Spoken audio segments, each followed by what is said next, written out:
കോൺഗ്രസ് സംസ്ഥാന സംസ്ഥാന സെക്രട്ടേറിയറ്റ് അധ്യക്ഷൻ യോഗം. രാഹുൽ മാങ്കൂട്ടത്തിൽ നമ്മുടെ ടെലിഫോൺ ലൈൻ ചെയ്യുന്നു. ശ്രീ രാഹുൽ മാങ്കൂട്ടത്തിൽ, ഇന്നിപ്പോൾ മാതൃഭൂമി ദിനപത്രത്തിന് നൽകിയ അഭിമുഖത്തിൽ TG നന്ദകുമാറിനെ തള്ളിക്കളഞ്ഞുകൊണ്ട് അദ്ദേഹം ഒരു ഫ്രോഡാണെന്ന് തിരിച്ചറിയുന്നതിന് ഞാൻ വൈകിപ്പോയി എന്നൊരു വിശദീകരണമാണ് EP നൽകുന്നത്. അതിൽ തീരുമോ? കാരണം ഇന്നലെ പ്രതിപക്ഷ നേതാവ് ഉൾപ്പെടെ ഉന്നയിച്ച കാര്യം മുഖ്യമന്ത്രി ഇക്കാര്യത്തിൽ കൃത്യമായി മുഖ്യമന്ത്രി അറിഞ്ഞിട്ടുണ്ടാകില്ലേ? ലാവ്ലിൻ കേസ് ഉൾപ്പെടെയുള്ള വിഷയങ്ങളാണ് നന്ദകുമാർ ചൂണ്ടിക്കാണിച്ചിരുന്നത് ഇക്കാര്യത്തിൽ. ഇതിന്റെ ഒരു ഒറ്റപ്പെട്ട വിഷയമായിട്ടോ EP ജയരാജൻ ഒറ്റയ്ക്ക് ആരും അറിയാതെ BJPയിലേക്ക് ചേരാൻ പോയ വിഷയമായിട്ടോ ഒന്നും പരിമിതപ്പെടുത്താൻ ആഗ്രഹിക്കാത്ത ഒരാളാണ് ഞാൻ. EP ജയരാജൻ എന്നത് എല്ലാ കാലഘട്ടത്തിലും പിണറായി വിജയന്റെ പ്രതിരൂപമാണ്.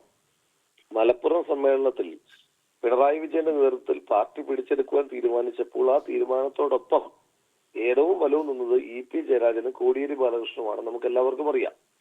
EP ജയരാജൻ എല്ലാ കാലഘട്ടത്തിലും പാർട്ടിക്ക് വേണ്ടി ഇത്തരം കാര്യങ്ങളെല്ലാം ചെയ്യാറുണ്ട്. അത് ദേശാഭിമാനിയുടെ ബോണ്ട് വിവാദമാകട്ടെ, മറ്റു കാര്യങ്ങൾ, നമുക്ക് ഒരുപാട് കാര്യങ്ങൾ ചർച്ച ചെയ്തിട്ടുണ്ട്. പിണറായി വിജയന്റെ അറിവില്ലാതെയാണ് EP ജയരാജൻ ഇതെല്ലാം പ്രകാശ് ജാവ്ദേക്കറെ കണ്ടു എന്ന് പറഞ്ഞു കഴിഞ്ഞാൽ നമുക്ക് വിശ്വസനീയമല്ല.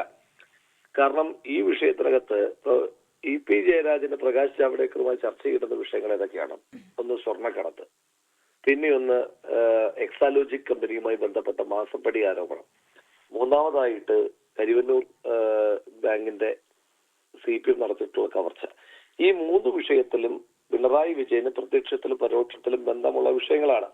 ആ വിഷയങ്ങളെ പറ്റി സംസാരിക്കാൻ EP ജയരാജൻ ഒരു മധ്യസ്ഥ ശ്രമം നടത്തുമ്പോൾ അതിൽ പിണറായി വിജയന്റെ അറിവില്ലാതെ ചെയ്യും എന്നൊക്കെ മാത്രമല്ല രാഹുൽ, വളരെ ലഘൂകരിച്ചുകൊണ്ടാണെങ്കിലും പിണറായി നൽകിയ ഒരു പ്രതികരണത്തിൽ, മുഖ്യമന്ത്രി തന്നെ നൽകിയ പ്രതികരണത്തിൽ പറയുന്നത് ഞാനും കണ്ടിട്ടുണ്ടല്ലോ, ഞാനും കണ്ടിട്ടുണ്ടാകുമല്ലോ എന്നൊക്കെയുള്ള പ്രതികരണങ്ങളാണ് അദ്ദേഹം നടത്തുകയും ചെയ്യുന്നത്. അത് ലഘൂകരിച്ചാണ് പറഞ്ഞത് മാത്രം.